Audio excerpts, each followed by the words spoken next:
চাঁদের হাট, এটা হচ্ছে আমাদের একটা হোয়াটসঅ্যাপ গ্রুপ, যেখানে আমরা সারা দিনের মনের ক্লান্তি, আমাদের অনেক অভিমান অভিযোগ আমরা একে অপরের সাথে শেয়ার করে থাকি। সেরকম একটা দিন ছিল যেখানে আমরা অনেক দিন ধরে প্ল্যান করে ঠিক করেছিলাম যে আমরা এরকমই একটা দিন বাঁচবো যেখানে আমরা সারা দিন একে অপরের সাথে গল্প করব, ঘুরবো ফিরবো। সেরকম একটা দিন ছিল। যাই হোক, অনেক দিন ধরে আমরা প্ল্যান করেছিলাম। রানী থাকে হচ্ছে কাজের সূত্রে বাইরে। রানী যখনই কলকাতায় আসে তখনই আমাদেরকে জানিয়ে দেয় যে আমি এরকম একটা দিনে আসছি, তোরা প্ল্যান কর। যেমন কথা তেমনি কাজ, ঠিক সেরকমই একটা দিন বেছে নিলাম আমরা একে অপরের সাথে সময় কাটানোর জন্য।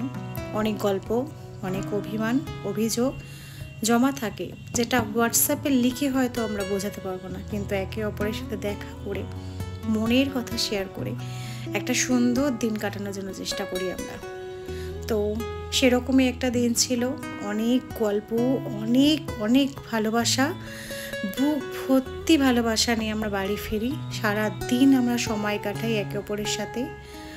হোয়াটসঅ্যাপ তো আছে, হোয়াটসঅ্যাপে তো আমরা সব সময়ের জন্যই আমাদের সুখ দুঃখের গল্প শেয়ার করে থাকি, কিন্তু সারাটা দিন যে সামনে বসে আমরা গল্প করব সেরকমই একটা দিন আমরা বেছে নিই। তো সেরকমই একটা দিন ছিল। আর এই যে হচ্ছে আমাদের তোজো একটা ছোট্ট কেক গিফট পেয়েছে, ভীষণ খুশি ছিল। এটা কি নিয়েছো? তোমাকে কে দিয়েছে কেকটা? ওয়াও ওয়াও ওয়াও, সুজি কেক, যেটা অনেকক্ষণ ধরে দেখছিল।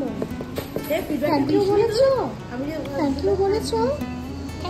বলে আসি। হ্যাঁ বলে আসো। চলো চলো চলো চলো। Thank you, bye. ঠিক আছে, বাই।